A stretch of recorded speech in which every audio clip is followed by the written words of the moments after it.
수백 년 동안 우리의 삶과 정신을 이끌어온 유교. 과연 그 길은 언제 어떻게 시작된 것일까? 새로운 학문 체계가 필요했다고 말할 수 있겠습니다. 새나라 건국에 반드시 필요했던 새로운 사상. 조선은 왕도 정치를 실현할 수 있는 정치 체제가 필요했다. 자유평등 파괴에 못지않은 그런 평등 사상과 그저 인간 존엄 사상과 이런 이제 인본주의 이런 게 다 있었던 거예요. 시대가 바뀌고 새로운 문물들이 쏟아져 들어오며 세상은 날로 변해갔다. 그러나 유교 사상은 세월의 변화 속에서도 그 가치를 잃지 않았다. 아마 우리나라 대대손손이 다 물려받아야 할 유산이라. 참된 사람의 어떤 도리를 갖다가 실천하는 길이기 때문에 배우지 않나 생각을 하게 됩니다. 삶을 이끄는 도덕으로서, 삶을 바꾸는 신앙으로서 오랜 시간 우리의 생각과 생활 속에 자리 잡은 신념, 그리고 그것을 계승하고자 했던 선인들의 발자취를 따라가 본다.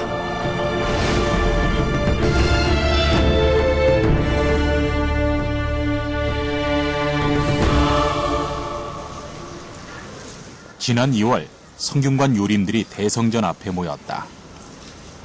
알자인 헌관급 제위자 줄 대축 이날은 학교의 경사스러운 일을 선현들에게 알리는 의식인 고유례가 진행됐다. 진례 대축 장인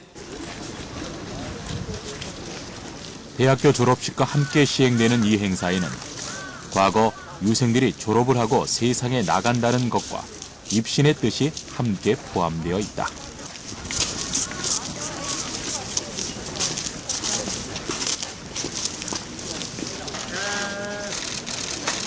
의복을 비롯해 동작의 아름다움과 장엄함, 어디에서도 찾아볼 수 없는 성균관 고유의 의식인 것이다.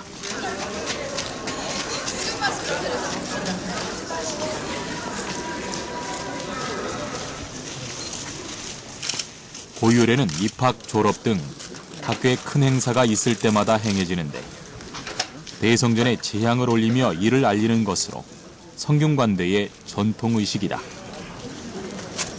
손을 씻고 정갈한 몸가짐을 갖춘 후에야 유림들은 대성전으로 향한다. 성균관의 대성전, 공자의 위패를 모신 곳이다.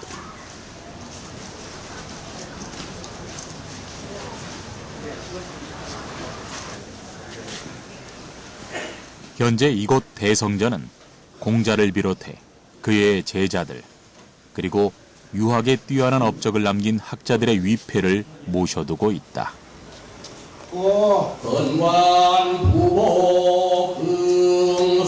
매년 봄, 가을 유림들이 대성전에 모여 존경심을 갖고 선현들을 기리는 행사로 제향을 올리고 있다. 이 제향 행사는 수세기 전부터 시작되어 오늘날까지 이어지고 있는데 지금까지 계승될 수 있었던 것은 바로 뿌리 깊은 유교 사상에 있다.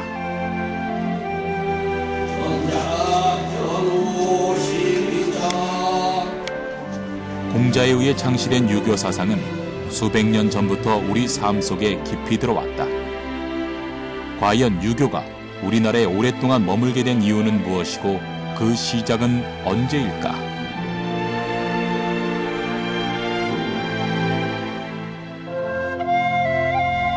중국 고대 진나라와 초나라가 중심이 되어 서로 세력을 다투었던 혼란의 시기 춘추시대.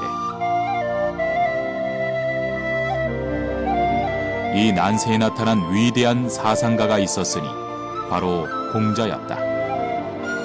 공자의 가르침은 유교의 바탕이 되었고 그의 사상은 세상을 바꾸었다. 흔히 육아라 그러면 공자의 가르침을 갖다가 가르침이 하나의 어떤 그런 사상으로 정립된 것을 우리가 육아 그럽니다. 예를 들면 불교의 가르침이 불가라 하듯이 도교의 가르침을 도가라 하듯이 가가 들어가면 이건 하나의 그 사상의 어떤 그런 집합체를 갖다가 그 육아, 불가 이렇게 이야기하는 것이고 공자가 기원전에 그 이전 시대의 유교적 문화를 집대성해서 만들어 놓은 하나의 교학 체계, 그 가르침의 체계라고 할 수 있습니다. 공자의 가르침은 그의 제자들을 통해 번져갔고 수세기 동안 계승 발전되었다.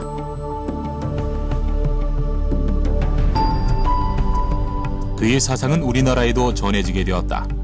사서오경은 공자의 가르침이 담긴 기본 경전으로 유생들이 공부하는 교과서였다.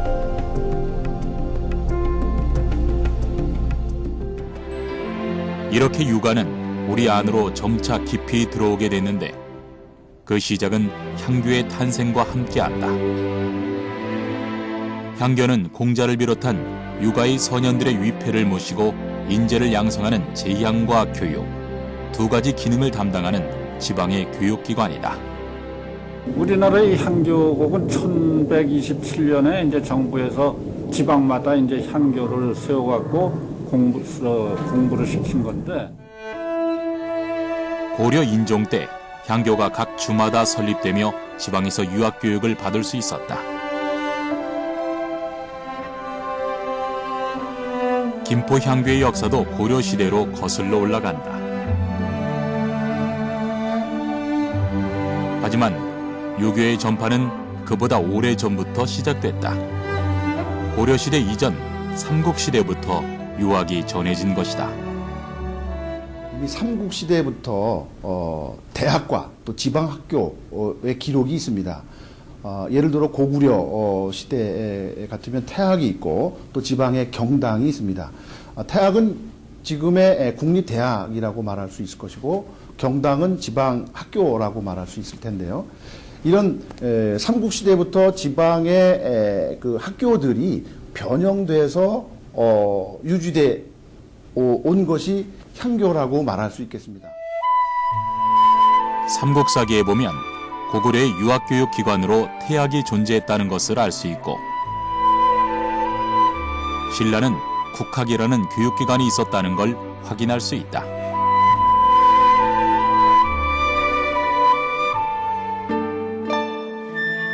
이처럼 일찌감치 우리나라에 전파된 유학사상은 다양한 형태의 교육기관들로 발전하며 유학의 가르침을 통한 인재를 키워냈다. 지방의 교육기관인 향교는 이후 우리나라의 역사에서 유교를 계승 발전시키는 주요한 역할을 하게 되었다.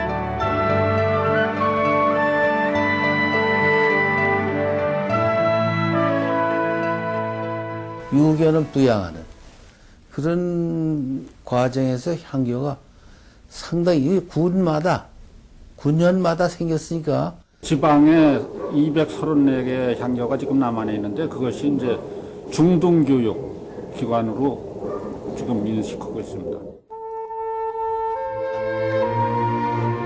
지방에 세워진 교육기관 향교.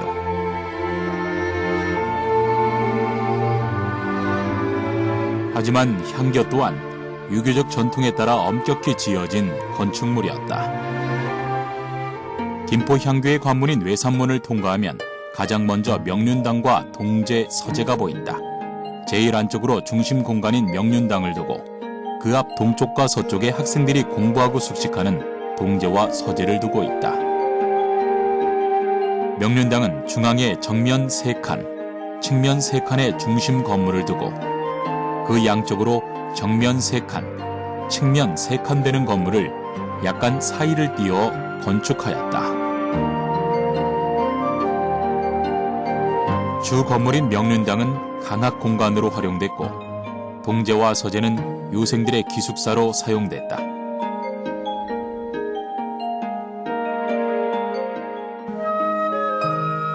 정면에 자리 잡고 있는 대성전에는 공자의 위패를 비롯하여 사성과 우리나라 18년의 위패를 모시고 있다. 향교는 선현의 배양과 학생의 교육인 강학을 기능으로 하는 만큼 대성전과 명륜당이 핵심 공간이 된다. 대성전 앞 동서 양쪽에는 공자와 그의 제자들을 배양하는 동무와 서무가 자리 잡고 있다.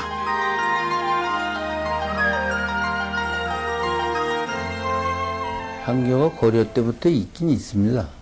그러나 조선시대처럼 그게 보편화되지 않고, 그래서 이제 그때는 불교 사회니까 불교가 이데올로기인 사회고, 통치의 수단으로서, 통치에 활용하는 한 방법으로서의 학문으로 고려시대는 주로 활용되었고, 민간의 정신세계라든가 이런 정신활동과 관련된 분야에 있어서는 여전히 불교적 색채가 강했습니다.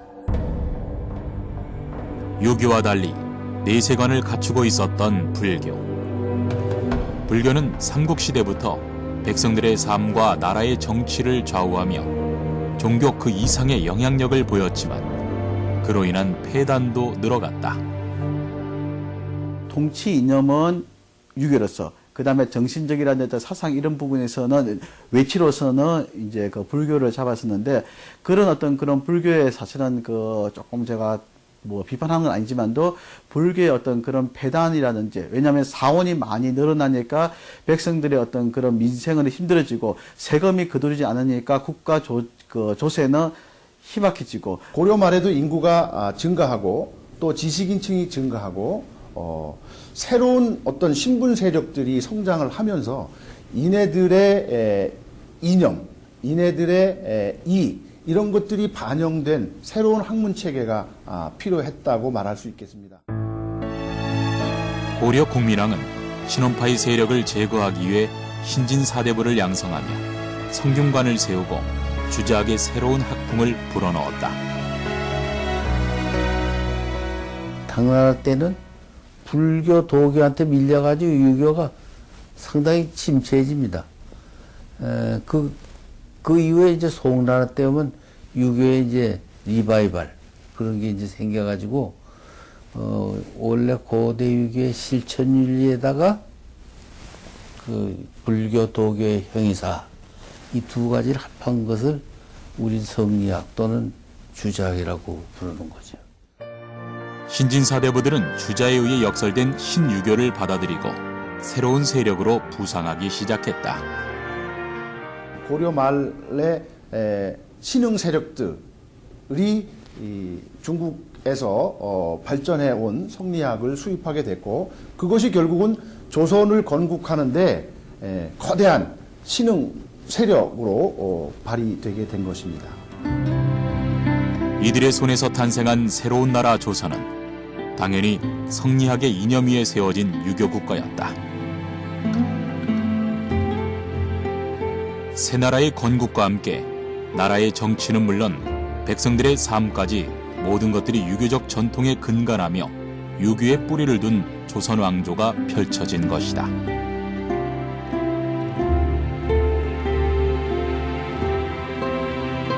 제가 성리학자들이 신진사대부를 중심으로 해서 이 유교를 갖다가 발전시키는데, 그런 제도가 바로 이제 조선에 와도 마찬가지로 이제 선비들을 중심으로 해서 그런 어떤 그런 백성들을 위해서 올바른 그 관리가 되지 않은 어떤 그런 식으로 한 것이 바로 유교의 어떤 그런 그 과정이 아닐까. 성리학의 토대에서 백성들은 유학을 배우기 시작했다. 가장 먼저 기초적인 교육기관에서부터 기본을 익혀갔는데 서당이 그런 역할을 한 것이다. 지방에서 서당, 이 서당에는 향천서당이라고 그냥 천자문이나 배우고 이런 서당도 있는가 하면 높은 데가 뭐 고제서당이라고 아주 그저 선비들이 와서 배우는 대선생님 때서 그런 서당도 있어요. 가장 기본적인 되는 건 천자문이라든지 추구라든지 다음에 동문선섭 같이 가장 기본적인 우리가 글을 왜 배워야 되는지, 또 그리고 왜 우리가 부모에게 효도해야 되는지 이런 부분을 갖다가 계속 이제 암송을 하면서 그냥 기본적인 어떤 그런 부분을 배우는데, 그게 바로 실천이에요. 서당에서 배우는 책들은 주로 어린이들을 위한 유학 교육 도서로 경몽, 요결, 소학 등을 가르쳤다. 그리고 이 책들은 수준 높은 경서들을 배우기 전에 거치는 보편적인 학습 문화였다.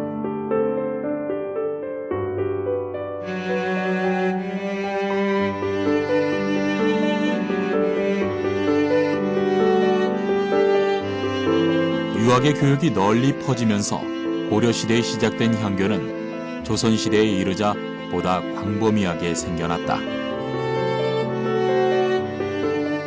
향교만 다니고 그만두는 목적으로 하는 게 아니고 우선 중등 단계를 다닌 다음에 거기서부터 올라가는 게. 이 향교를 통해서 배출된 그 인력들이 또 중앙으로 진출하는 이런 그 어떤 매개체 역할을 했다고 말할 수 있겠고.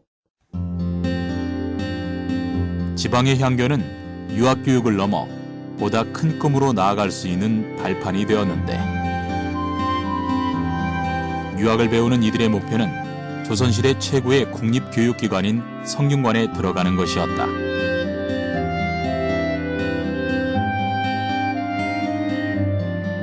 조선시대의 교육제도는 과거 제도와 긴밀히 연결되어서 과거에 합격한 유생에게 우선적으로 성균관에 입학 기회를 주었다. 성균관 출신들은 졸업 후 국가정치에 나서며 입신을 할 가능성 또한 컸다. 그러면 성균관은 과연 언제 생겨난 것일까?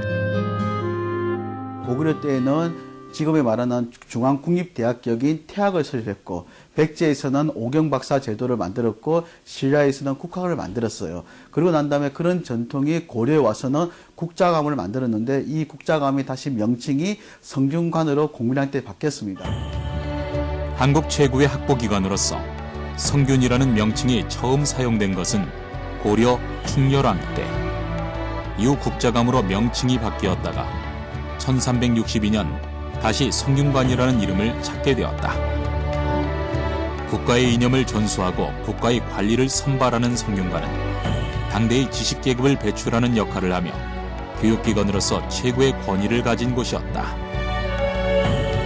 중앙에서 양성된 인재, 그리고 지방에서 양성된 훌륭한 인재들이 모여있는 최고의 교육기관이라고 말할 수 있겠고, 기본적으로 6년 과정의 교육 과정을 거쳐야만 합니다. 그분들은 나중에 대가를 볼 수 있는 자격이 주어지니까, 그러면 조금 더 이제 유교 경전에 대한 어떤 그런 조예가 깊으신 어떤 그런 분들이고, 배움에 정말 배움에 뜻을 두어가지고 관리가 되기 위한 어떤 그런 하나의 과정이 되는 어떤 그런 길목으로 보시면 되겠죠. 조선시대 명실상부한 최고의 교육기관이었기에 성균관에 들어간다는 것은 유생들에게 배움의 장 그 이상을 의미했다. 그렇기에 그 과정 또한 쉽지만은 않았다. 성균관에 입학하면 꼭 해야 하는 것 중 하나가 바로 상음리. 신입생과 재학생이 정식으로 대면할 때 하는 의식이다.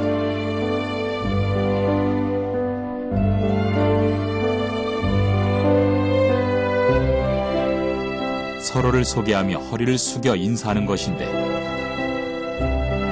수복을 맡은 학생이 읍이라고 외치면 서로 마주보고 절을 하는 것이다.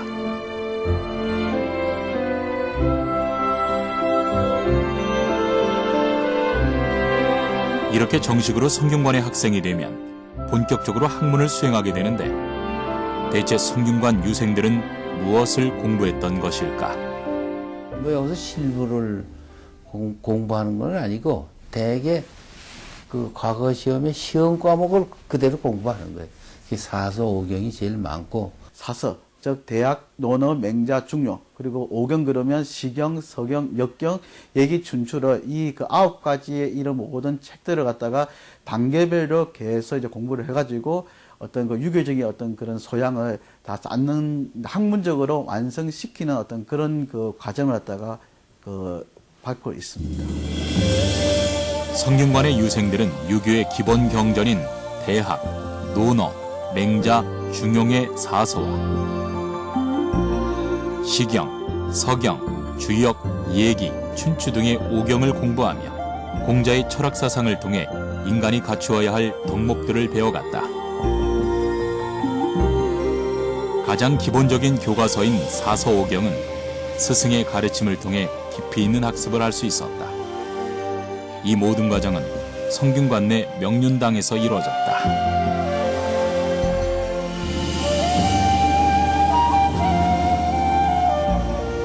명륜당은 강당이에요.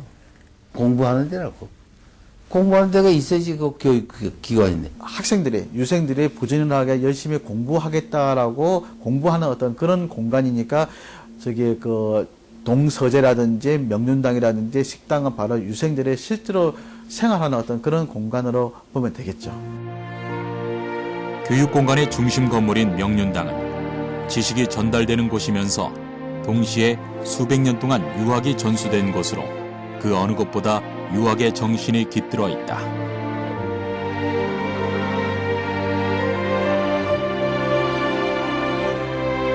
유생들은 모두 성균관에 기숙하며 공부했는데 명륜당 앞쪽의 서양과 동양으로 길게 마주보고 있는 동제와 서제가 그들의 숙소였다.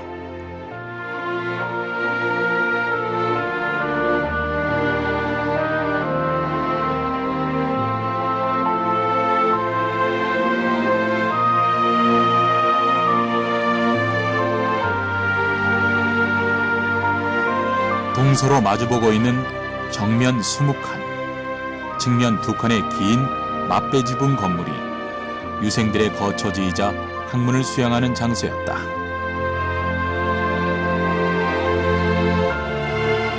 보통 한 그 200명 정도를 갖다가 정원으로 삼았다 그러는데 그분들이 여기 보면 동제와 서제라는 어떤 그런 기숙사에서 기숙을 하고 수가 제한되어 있기 때문에 일정 수가 넘으면 받을 수가 없어요.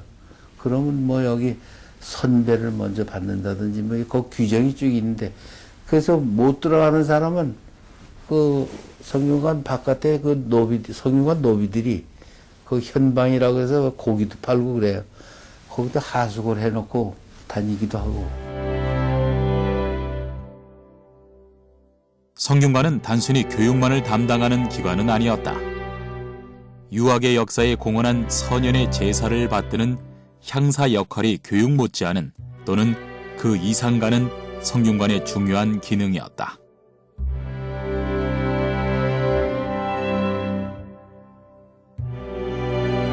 그렇기에 성균관 각각의 장소들은 용도에 맞게 만들어진 질서 있는 곳이었다.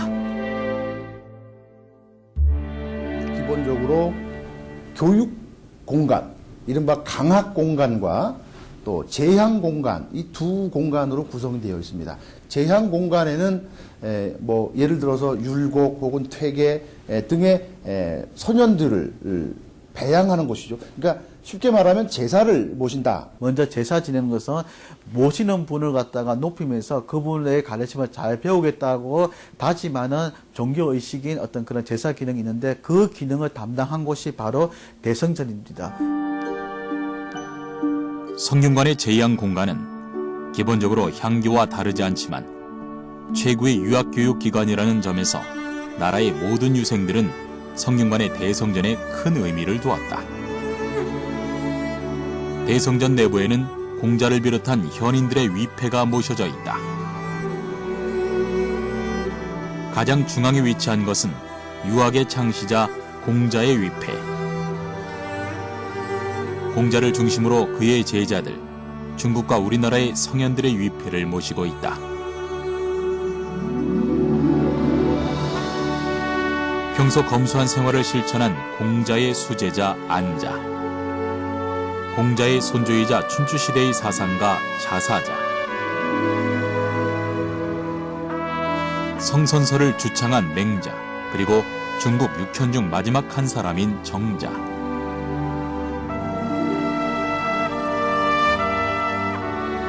그리고 우리나라 유교 성인 설총, 이황, 이이 등 중국과 우리나라 성인들의 위패가 대성전 내부에 모셔져 있다.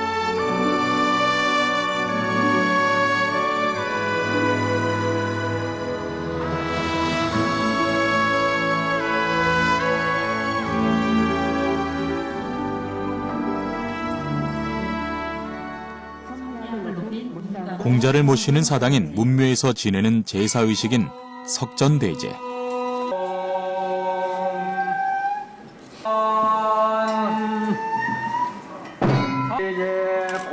매년 2월과 8월에 공자를 비롯한 옛 성인들의 학덕을 추모하며 지낸다.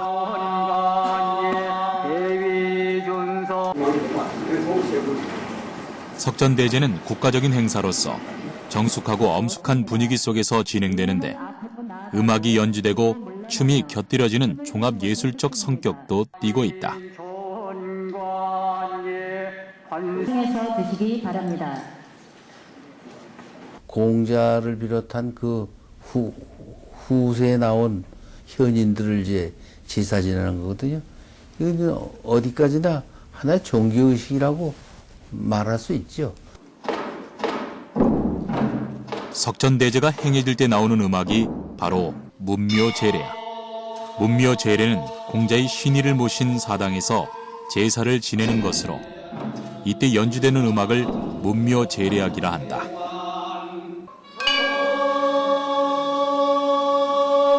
문묘제례악에서 악기 연주자를 일컬어 등가, 헌가라고 하고 춤추는 무용수들은 팔일무라 칭한다.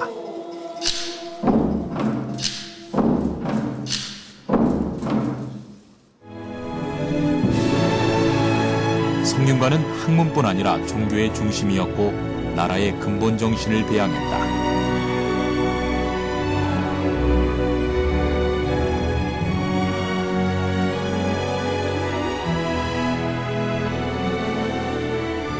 이로써 성균관을 통해 나라의 바탕이 되는 유교의 이념이 더 굳건해질 수 있었다.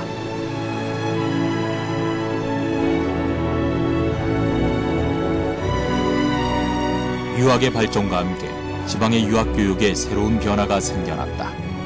바로 사설교육기관인 서원의 탄생이다.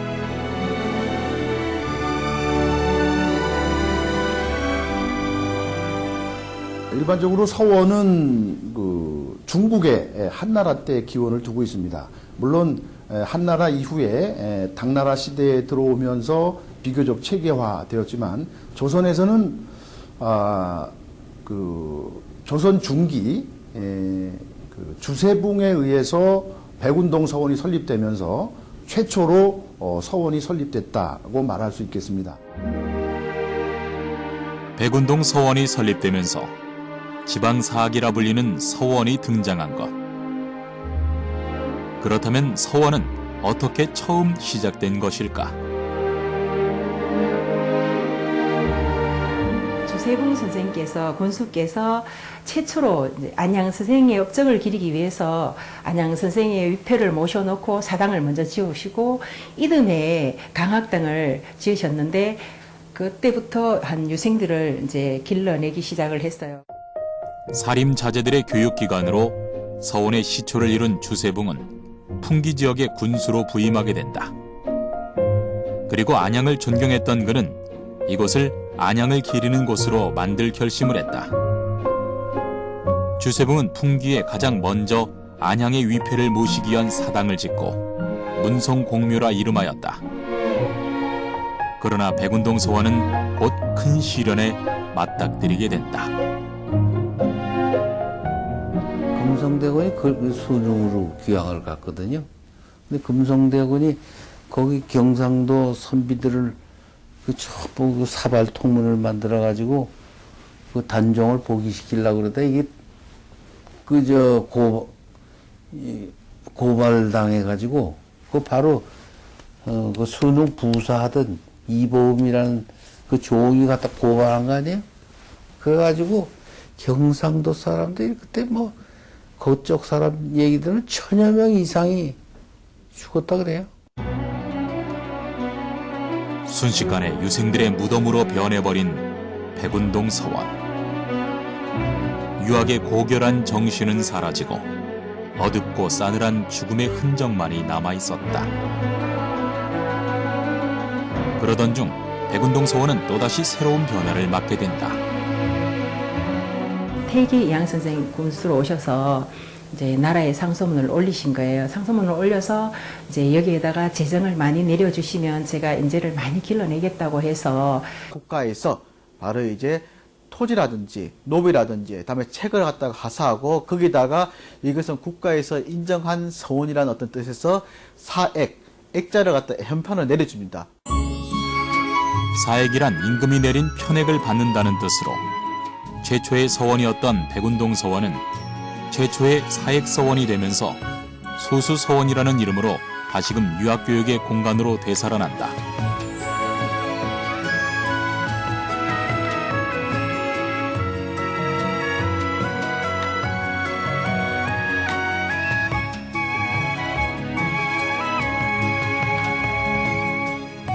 소수 서원의 등장은 지방의 수많은 유림들에게 동기를 주며 또 한 번 유교의 부흥을 불러일으키게 된다.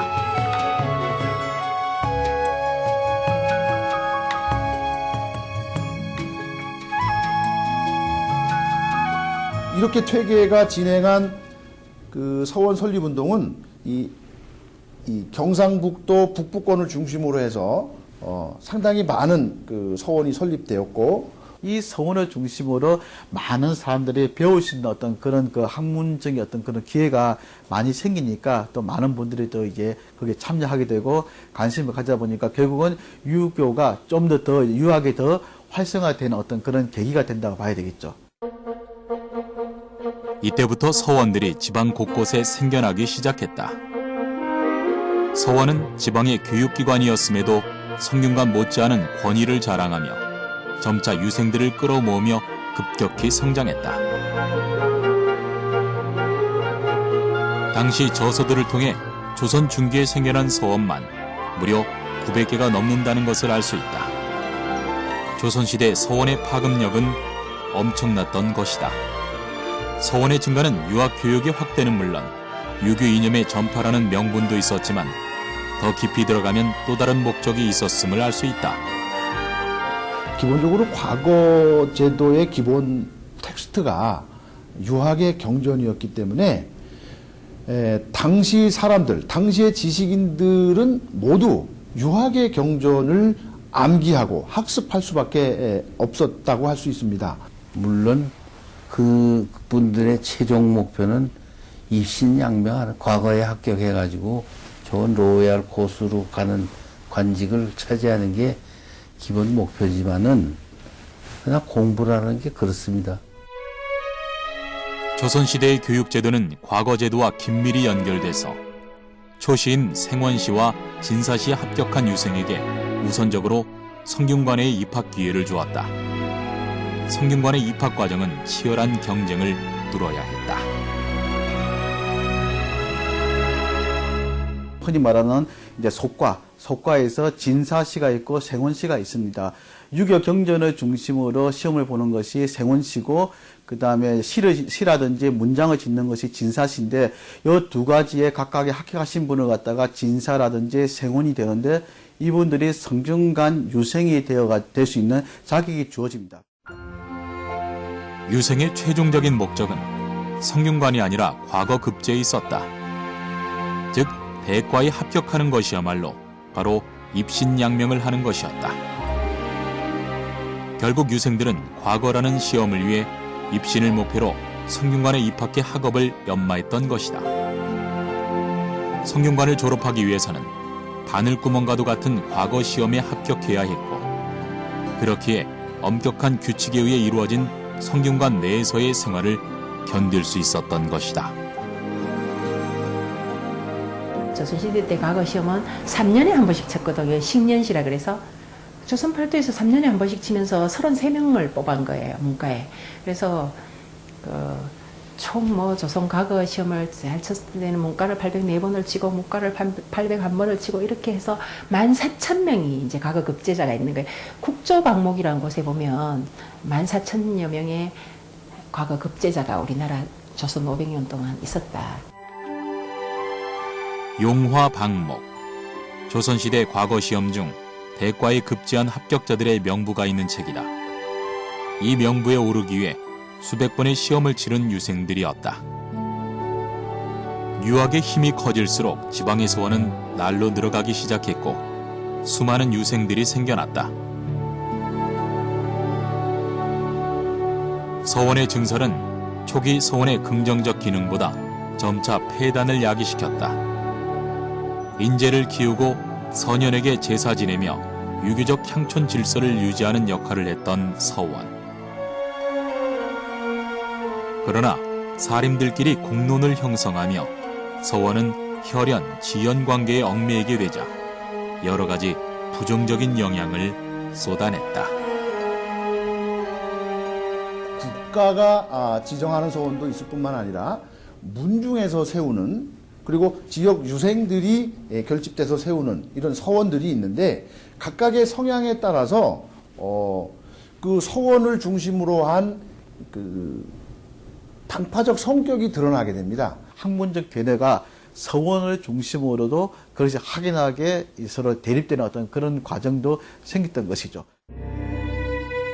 유생은 관악인 향교를 외면하고 서원에 들어가 붕당에 가담했다.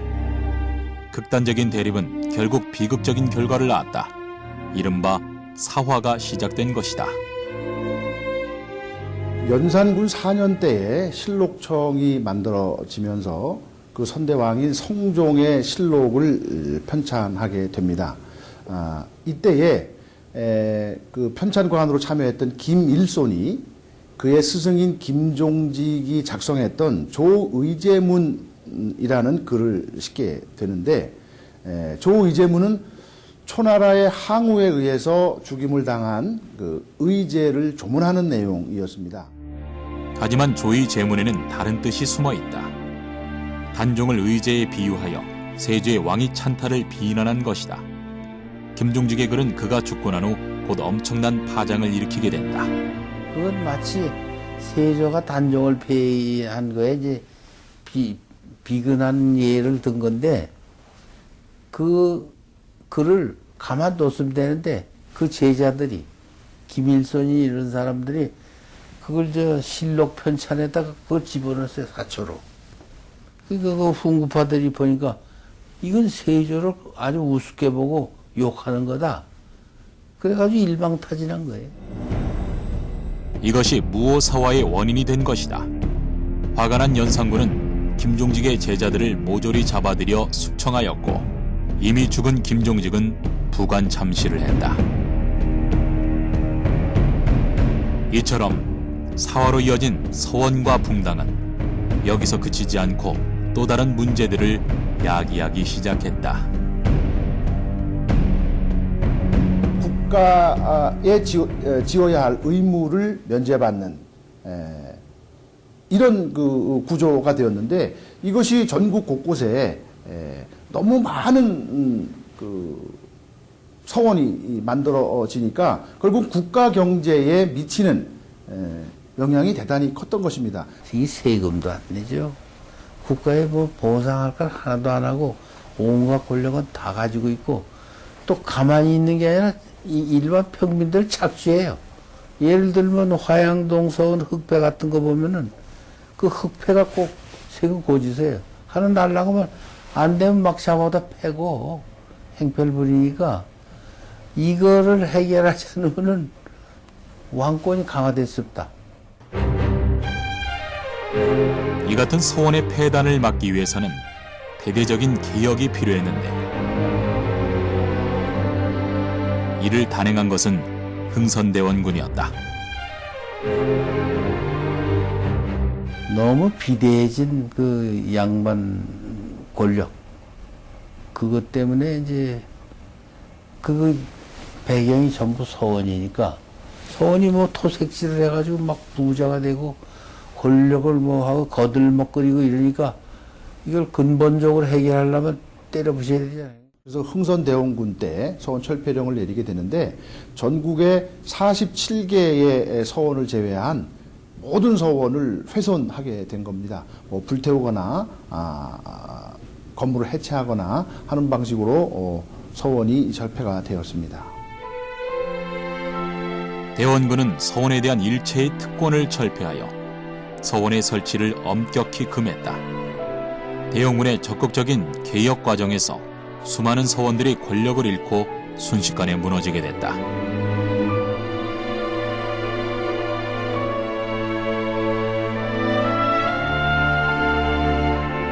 그렇게 서원은 역사의 뒤안길로 사라지게 됐다.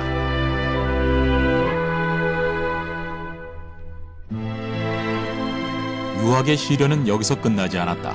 근대화의 바람 속에서 유학의 뿌리까지 흔들리게 된다. 고려 강점임금 때부터 과거 시험을 쳐서 1894년을 마지막으로 이제 과거 시험이 끝난 것 같아요. 새로운 서양의 인사제도에 의해 가지고 이게 바뀌기 때문에 이제 더 이상 그 과거를 통해서 관리가 되는 이 성균관 또는 이 서원의 역할이라고 하는 것이 무의미하게 된 거지. 없어지지 않을 수가 없게 된 거죠. 최고 권위의 유학교육기관의 쇠퇴와 서원의 철폐로 인해 주춤했던 유교는 성균관마저 흔들리자 급변하는 상황 속에서 더 큰 위기를 맞게 된다.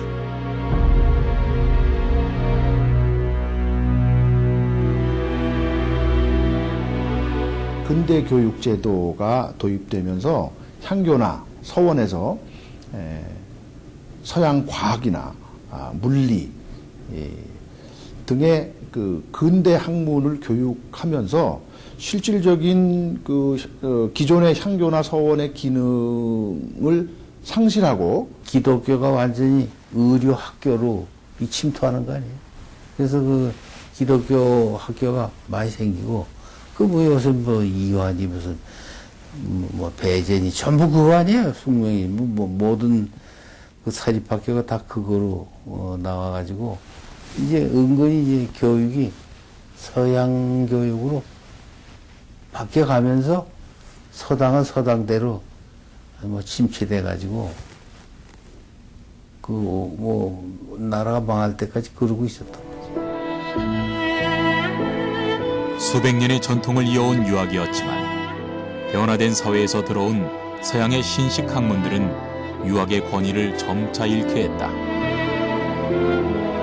새로운 교육 자료들 속에서 권력의 기반을 잃은 유학은 학문적 가치마저 타격을 입게 된다.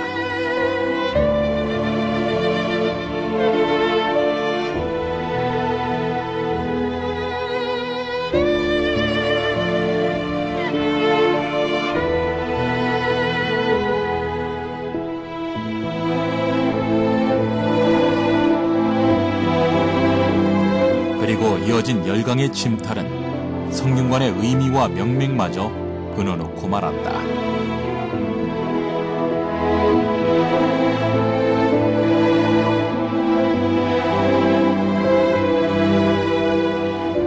우리가 그 나라가 주권을 빼앗겼을 때 제일 먼저 피해를 입은 것이 바로 이 성균관입니다. 성균관은 인재를 갖다가 양성하는 어떤 그런 기관인데 그분들을 그 기능을 갖다가 배제시키고 단순히 성균관은 유교 경전을 익히는 경학원으로 격화시켜 버렸습니다. 과거의 성균관처럼 국가의 지원을 받아서 그 이데올로기의 본산을 뭐 한다든지 인재 양성에 뭐 그걸 하는 게 아니고 일본식의 그 인재 선발 방법이 과거 제도도 없애고 새로 나오잖아요. 그것도 뭐 직제도 전부 바뀌고 이래 놓으니까 뭐 성균관이 더 버티고 설 데가 없는 거예요. 성균관이라는 이름마저 빼앗기고 일제의회 경학원이라는 별칭으로 불려졌다. 국립 최고 교육기관이던 성균관이 경학원으로 격화되면서 교육기관인 성균관의 위상이 점점 낮아졌지만 다행히 그 가치를 지키려는 사람들로 인해 성균관은 고유의 빛을 잃지 않을 수 있었다. 광복되고 난 다음에 제일 먼저 우리 유림들, 성균관이나 향교나 그다음에 이게 그 서원에서 항상 그 종사했던 그런 분들이 다 같이 모여가지고 다시 우리가 힘을 잃었던 것은 결국은 교육이 부재했다. 교육은 바로 이 우리 성균관을 중심으로 향교와 성균관이 바로 교육기관이니까 우리가 그러면 이런 다시 교육기관을 부활시켜 가지고 많은 인재들을 하여금 국가를 갖다가 부강하게 만드는데 우리가 다시 노력하자라고 해서 이러한 노력들로 공자의 탄생일을 기념하는 의례 또한 다시 시작되었다. 유성 공부자의 탄강 2505년을 기념하는 법전이 9월 23일 오전 10시 서울시내 성균관 대성전에서 정식히 고행되었습니다. 64명의 살인물, 그리고 정보의 우아한 소리가 울리는 가운데 최근 청송백색의 예복을 입은 대학들에 의해서 진행되었습니다.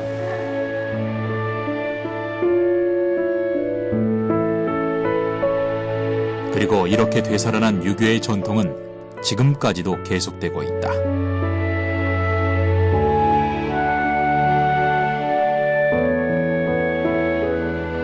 다시 되살아난 유학의 정신.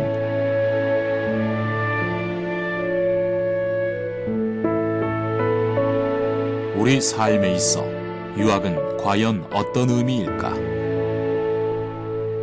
오랫동안 역사적으로 한 수천 년 동안 내려왔던 그런 잠재되어 있는 그런 정신 문화, 그걸 갖다가 우리가 다시 한 번 좀 우리가 찾아내고 음미하고 다시 온고지신을 해가지고 좀 더 나은 어떤 그런 그 미래 사회에 정말 그 도움이 될 수 있는 어떤 그런 가치관을 갖다가 창출하는데 큰 도움이 되기 때문에 다시 우리가 이 유교를 갖다가 좀 더 관심을 갖지 않나라는 생각을 하게 됩니다. 유교는 단순히 전통과 옛것만을 의미하고 있지는 않다. 배우고 익히며 지켜가는 것. 시대가 급변해도 세상이 달라져도 결코 사라지지 않는 우리의 정신. 우리 삶 속에 배어있는 우리만의 문화인 것이다. 원래 여기도 자유평등 박애에 못지않은 그런 평등사상과 인간 존엄사상과 이런 이제 인본주의 이런 게 다 있은 거예요. 모든 인간의 삶의 그 전반적인 그 내용이 유학의 대상이기 때문에 요즘에 유학의 의미를 찾는다고 한다면 바로 우리가 현재 살아가는 이 시점에서 나의 위치를 어떻게 정립해 갈 것이냐, 나는 내 주변과 어떤 환경 속에서 어떤 관계를 맺으면서 살아가야 하는가, 이런 것들에 시사하는 점들이 많기 때문에 이건 시대와 상관없는 그런 의미를 지니고 있다고 생각을 합니다.